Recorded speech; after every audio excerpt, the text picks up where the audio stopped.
Good morning and hello everyone. मैं निधिराज आप सभी का स्वागत करती हूँ आपके अपने चैनल IQ स्टार्टअप में। तो दोस्तों, जैसा कि आप सभी को पता है कि हम लोग लगातार इस सीरीज के अंदर पढ़ रहे हैं सिलेबस ऑफ क्लास 10th, है ना। और सिलेबस ऑफ क्लास 10th में हम लोग सबसे पहले देख रहे हैं लाइफ प्रोसेस के चैप्टर, जिसमें ऑलरेडी बहुत सारे जो प्रोसेसेस हैं बॉडी के अंदर होने वाले वो सारी चीज़ें हमने देख ली हैं। हम पढ़ रहे हैं एक्सक्रेशन, और एक्सक्रेशन के अंदर हम पढ़ रहे हैं structure and function of kidney. अभी इसके पहले वाली वीडियो में मैंने पूरी तरह से आप लोगों को प्रोवाइड किया है कि एक्सक्रेशन किसको कहते हैं, वो कौन कौन से माध्यम से होता है हमारी बॉडी के अंदर। लेकिन उसमें एक बहुत ही इम्पॉर्टेंट ऑर्गेन आया था, किडनी। उस किडनी के स्ट्रक्चर और फंक्शन के बारे में हम लोग समझेंगे इस वाले वीडियो के अंदर। तो आई होप कि इससे पहले वाली वीडियो आपने देखी होगी, आपको पसंद भी आई होगी। देखिए, मैं आप सभी के लिए बहुत ज़्यादा मेहनत कर रही हूँ, बहुत ऐसा नहीं कि एक ही बुक से, मैं 3-4 बुक पढ़ती हूँ आपके लिए, और उसमें से जो भी कॉमन चीज़ें दिखती हैं हमें, उसके अलावा भी जो इम्पोर्टेंट चीज़ें दिखती हैं मैं उसे शामिल करती हूँ। तो प्लीज़ वीडियो को शुरू से लेकर लास्ट तक ज़रूर देखें। तो चलिए चलते हैं आज की वीडियो की, और आज की वीडियो में हम पढ़ेंगे structure and function of kidney, यानी कि किडनी किस तरीके से वर्क करता है हमारी बॉडी के अंदर, वो कौन सी चीज़ है जिसके कारण ब्लड जो है उसका शुद्धिकरण होता है, वो शुद्ध होता है, किस तरीके से होता है ये फिल्ट्रेशन, उसके बारे में आज हम समझेंगे। तो सबसे पहले एक नज़र हम देख लें आज की उस फिगर के बारे में जिसके बारे में हम डीपली पढ़ने वाले हैं। किडनी के अंदर पाया जाता है जो उसका फंक्शनल यूनिट है वो नेफ्रॉन, और नेफ्रॉन का जो स्ट्रक्चर होता है वो कुछ इस प्रकार होता है। आप देख रहे हैं, इसमें एक बार देख लीजिए आप, उसके बाद हम इसके बारे में समझाना स्टार्ट करते हैं। आई होप आप लोगों ने इसको बहुत अच्छे से देख लिया होगा। अब इसके बाद हम चलते हैं किस तरीके से ये स्ट्रक्चर काम करता है वो। तो सबसे पहले जाने कि किडनी के अंदर नेफ्रॉन नाम का एक ऐसा यूनिट होता है जो कि फंक्शनल यूनिट होता है किसका, किडनी का। फंक्शन में किडनी कोई वर्क नहीं कर रहा है, किडनी के अंदर पाए जाने वाले नेफ्रॉन है, और यही नेफ्रॉन फिल्ट्रेशन का काम करते हैं, ब्लड फिल्ट्रेशन का काम करते हैं। तो अगर किडनी को जस्टली उसके फ्रंट टाइप से काटा जाए, तो काटने के बाद आप देखोगे कि उसके दो भाग पाए जाते हैं। एक भाग कहलाता है कॉर्टेक्स और दूसरा भाग कहलाता है मेड्यूला, जो मैंने यहाँ पे मेंशन किया है।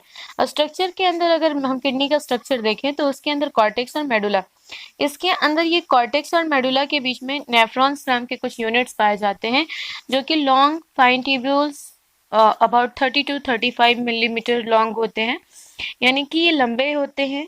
फाइन मतलब पतले पतले से नसें होती हैं इसके अंदर, और साथ ही साथ इसमें इसकी जो लंबाई होती है वो कितनी होती है, 30। कि आपने देखा कि वहाँ फिगर में मैंने बताया था कि इसकी जो लंबाई होती है वो लगभग 30 से 35 मीटर की होती है, सॉरी मिलीमीटर्स की होती है ना। तो ये मैंने अभी बताया था आपको कि नेफ्रॉन्स क्या है, फंक्शनल यूनिट है किडनी की। ठीक है। अब ये नेफ्रॉन जो है उसका स्ट्रक्चर क्या होता है, क्या क्या चीज़ें उसके अंदर होती हैं, तो मैं एक बार पिक्चर में आपको दिखा दूं कि क्या क्या चीज़ें इसके अंदर होती है। तो आपको सबसे पहले दिख रहा होगा यहाँ पे कि ये दो नलिकाएं हैं, है ना।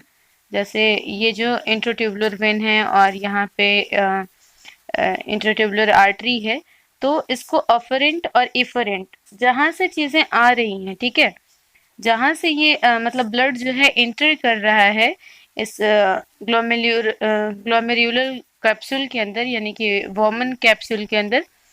तो ये जो आपको ये कप लाइक स्ट्रक्चर दिख रहा है, ये कप लाइक स्ट्रक्चर का नाम है बॉमन कैप्सूल। ठीक है। ये बॉमन कैप्सूल क्या करता है कि ब्लड को एक्सेप्ट करने और भेजने का काम यही करता है। तो बॉमन कैप्सूल के बारे में जान लें कि ये कप लाइक स्ट्रक्चर है, साथ ही साथ स्क्वेमल एपिथेलियल टिश्यू से बना होता है। ये जो आप एरिया देख रहे हैं, मैं अभी बता रही हूँ, ये जो बॉमन कैप्सूल है, ये जो आपको एक कप लाइक स्ट्रक्चर दिख रहा है, ये किससे बना हुआ है, स्क्वेमल एपिथेलियल सेल से बना हुआ है। इसमें बंडल ऑफ कैपिलरीज होती है, यानी कि पतले पतले नसों का बहुत बड़ा बंडल होता है इसके अंदर, और इन्हीं बंडल्स को ग्लैम्युलर ग्लैमेर्यूल्स बोलते हैं। और इस कैप्सूल को, यानी कि पूरे इस कप सेप को स्ट्रक्चर जो है, इसको गैमेर्यूलर कैप्सूल बोलते हैं। ठीक है, या फिर बॉमन्स कैप्सूल भी इसी को कहा जाता है। इसके अलावा भी पीसीटी, यानी कि प्रॉक्सिमल कन्वोल्यूटेड ट्यूब्यूल, साथ ही साथ इसमें काम करता है loop of loop of nephron जिसको लूप ऑफ हेनले भी कहा जाता है, साथ ही डीसीटी यानी कि डिस्टल कन्वोल्यूटेड ट्यूब्यूल, और साथ ही साथ इसमें कलेक्टिंग डक्ट होते हैं। ये जो मोटा सा पाइप दिख रहा है आपको, ये एरिया, ये कलेक्टिंग डक्ट है, और इसी कलेक्टिंग डक्ट के थ्रू फिर ये यूरिनरी ब्लैडर्स, मतलब ये जो यूरिनरी पाइप जो जाता है यानी यूरिनरी डक्ट जो जाता है, यूरेथ्रा यूरेटर्स जिसको बोलते हैं, वहां से फिर ये चीजें जो है हमारे यूरिनरी ब्लैडर के अंदर जमा हो जाता है। तो यही पूरा स्ट्रक्चर है जहाँ से ये चीजें हो रही हैं, लगातार ये नेफ्रॉन काम कर रहा है। तो ये सारी चीजें हुई, मैंने बताया अभी।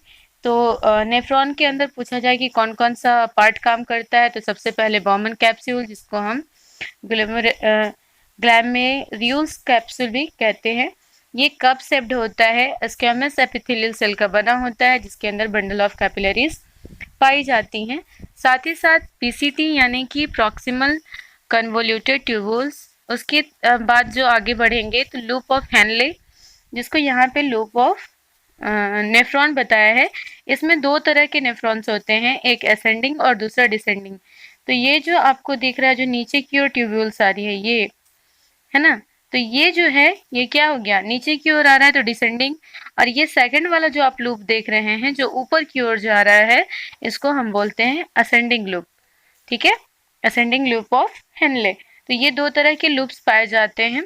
इसी में क्या होता है कि ब्लड जो ये मैक्सिमम जो काम होते हैं ये यहाँ पे होता है। यहाँ पे जो आपका बॉमन कैप्सूल मैंने बताया, बॉमन कैप्सूल में क्या होता है कि वहाँ पे ब्लड वेसल्स के थ्रू, ये जो मोटे मोटे आपको आर्टरीज और वेंस दिख रहे हैं, यहाँ पे ये ब्लड वेसल्स के थ्रू क्या होते हैं कि ये यहाँ आते हैं, यहाँ पे फिल्ट्रेशन का काम होता है। फिल्ट्रेशन के बाद ये जिसमें वाटर एब्जॉर्प्शन अगर करना है, जैसे वाटर का मॉलिक्यूल ज़्यादा नहीं है, काम मतलब बॉडी जितना यूज़ करने वाली है उतना ही है, तो उतना वो रख लेता है। और फिर बाकी चीज़ों को क्या करता है, यहाँ पे जो वेन्स देख रहे हैं आप, इसके द्वारा क्या करता है कि कुछ चीज़ें जो मतलब कार्बन डाइऑक्साइड वगैरह जो यहाँ पे काम करने के बाद, यानी कि यहाँ पे भी तो काम हो रहा है, इन सभी चीज़ों के अंदर भी तो काम हो रही है ना। तो काम जब होगी तो क्या होगा, कार्बन डाइऑक्साइड निकलेगा, और कार्बन डाइऑक्साइड को भी जाने के लिए जगह चाहिए, तो वो तो यूरिन के थ्रू नहीं निकलेगा, वो किसके थ्रू निकलेगा, वेंस के थ्रू जाएगा। तो इसके लिए ये वेंस भी कनेक्टेड होते हैं, किससे, ये कनेक्टेड होते हैं पीसीटी से। ठीक है, किससे कनेक्टेड होते हैं, पीसीटी से। ठीक है, आई होप कि ये चीज़ें आपको समझ में आई होंगी। मैं आगे बढ़ूँ, आते हैं नोट्स की ओर। तो यहाँ पे मैंने बताया कि इसमें न्यूट्रॉन के अंदर कौन कौन से पॉइंट्स काम करते हैं, कौन कौन से पार्ट्स काम करते हैं। तो पहले बॉमन कैप्सूल, दूसरा एपिसिटी, तीसरा लूप ऑफ हेनले यानी कि लूप ऑफ जो आपका नेफ्रॉन है, साथ ही साथ डीसीटी, उसके बाद कलेक्टिंग डक्ट जो कि कलेक्ट करने का काम करता है यूरिन को। ठीक है, और ये कहाँ खुलता है, open in renal pelvis. Renal pelvis यानी कि किडनी के जो इंटरनल पार्ट होते हैं वहां पे आके ये खुलता है। ठीक है, वहां से ये जाएगा यूरेथ्रास के अंदर, और सॉरी यूरेटर्स के अंदर। यूरेटर्स के अंदर क्या होगा कि ये यूरेटर यानी कि जो यूरिनरी डक्ट्स हैं, इनके द्वारा ये आएगा कहाँ, यूरिनरी ब्लैडर के अंदर। तो ये सारी चीज़ें होती है। बॉमन्स कैप्सूल जो होता है वो डबल बाउंडेड होता है, यानी कि ये डबल लेयर से ढका होता है, एक लेयर ऊपर से होती है और दूसरी लेयर इनर लेयर होती है।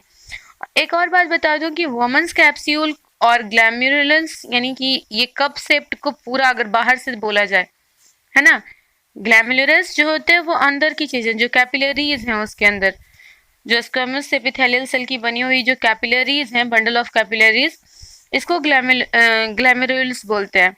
और वोमेंस कैप्सूल हो गया वो पूरा जो कप शेप्ड देखा आपने, वो वोमेन कैप्सूल है। तो ये इन दोनों को अगर एक साथ मिला दिया जाए तो इसको मालपीगियन बॉडी कहते हैं, या फिर इसको रेनल कैपिलरीज कहते हैं। मैंने एक बार पिछले वीडियो में ही आपको बताया था कि किडनी से रिलेटेड जितनी भी चीज़ें होंगी वो रेनल कहलाती हैं, यानी कि रेनल का मतलब ही होता है किडनी से रिलेटेड।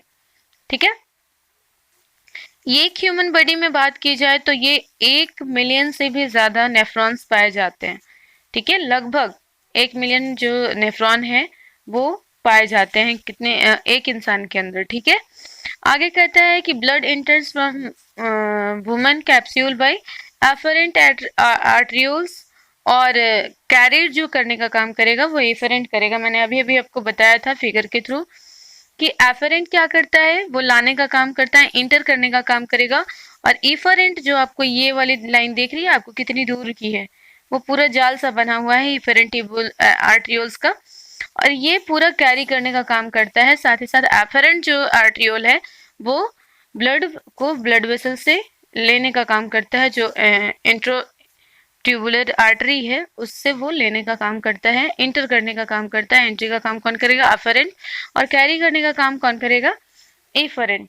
तो आई थिंक ये चीजें आपको समझ में आई होगी और ये पूरा स्ट्रक्चर आपको समझ में आया होगा कि किस तरीके से हमारा काम करता है।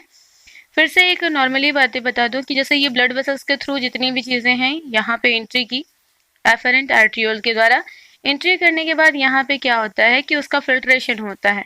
फिल्ट्रेशन होने के बाद क्या होगा कि जो चीजें इसमें कैरी करने लायक हैं इसको फिर से वापस ये इस टिब्यूल के माध्यम से जो एफरेंट आर्ट्रियोल्स है इनके माध्यम से ये आगे की ओर उसको कैरी करने के लिए दे देता है। जब ये चीजें आगे आती हैं तो आगे इसमें मतलब फिल्ट्रेशन का काम लगातार हो रहा होता है। बहुत ही घुमावदार होती हैं ये नेफ्रॉन की चीजें, ट्यूब्यूल्स। तो ये क्या करता है कि इसमें घुमावदार होने के कारण क्या होता है, फिल्ट्रेशन बहुत आसानी से हो पाता है। और जो चीजें इसमें जो अनवांटेड चीजें होती हैं, जो वांटेड होती है वो तो वापस मतलब ये वेंस के थ्रू होके चला जाता है। यानी कि अब चूंकि यहाँ पे भी कंबशन हो रहा है, कंबशन होगा तो वहां पे भी कार्बन डाइऑक्साइड बनेगा, और कार्बन डाइऑक्साइड को ढोने वाली नस जो होती है वो आपकी वेन होती है। तो वेन के थ्रू यहाँ से ये जो आपके ब्लड है वो चला जाएगा। लेकिन बाकी चीजें जो इसके अंदर यूरिन बनेगा या फिर जो NH3 बना, ये क्या करेंगे, ये आ जाएंगे कहाँ, कलेक्टिंग डक्ट के अंदर। ये जो एरिया है आपको मैं बता दूं, ये एरिया जो है ये कलेक्टिंग डक्ट है, यहाँ पे ये कलेक्ट होता है, आता है। आप देख रहे हैं यहाँ पे चौड़ी नस हो गई है, तो यहाँ पे ये कलेक्ट होगा और कलेक्ट होने के बाद फिर ये धीरे धीरे यूरिन ये जाके खुलेगा रेनल पेल्विस के अंदर, और पेल्विस से फिर वो यूरेटर्स के द्वारा वो बाहर हो जाएगा। ठीक है, बाहर नहीं होगा, वो आएगा यूरिनरी ब्लैडर के अंदर, और यूरिनरी ब्लैडर जब फुल हो जाएगी तो वो एक सिग्नल भेजती है हमारे ब्रेन को। ब्रेन वहां से फिर ऑर्डर करता है और फिर हम पास आउट करते हैं यूरिन को। ठीक है, तो इस तरीके से पूरे जो किडनी है वो वर्क करती है, और इस तरीके से एक नेफ्रॉन नहीं, मिलियंस नेफ्रॉन एक ह्यूमन के अंदर लगातार काम कर रहा होता है। तो आई होप कि आपको ये सारी चीजें समझ में आई होंगी। किडनी के पार्ट कौन कौन होते हैं, ये किस तरह का इसका स्ट्रक्चर है, इसका फंक्शन क्या है, कौन कौन से इसमें पार्ट्स होते हैं और किस तरीके से ये बना होता है, आपने फिगर के द्वारा भी समझा। आई होप कि ये सारी चीज़ें आपको अच्छे से समझ में आई होंगी। तो आज की वीडियो में बस इतना ही। अगर ये वीडियोस आपको समझ में आ रही हैं तो लाइक करना बिल्कुल मत भूलिएगा। साथ ही साथ ये नॉलेज हर किसी तक पहुंचे इसके लिए आप इसको शेयर कीजिए ज़्यादा से ज़्यादा। और साथ ही साथ अगर आप चैनल पे नए हैं तो चैनल को सब्सक्राइब करना और साथ ही साथ बेल आइकन दबाना बिल्कुल मत भूलिएगा। तो आज की वीडियो में बस इतना ही, मिलते हैं नेक्स्ट वीडियो के अंदर। तो थैंक यू।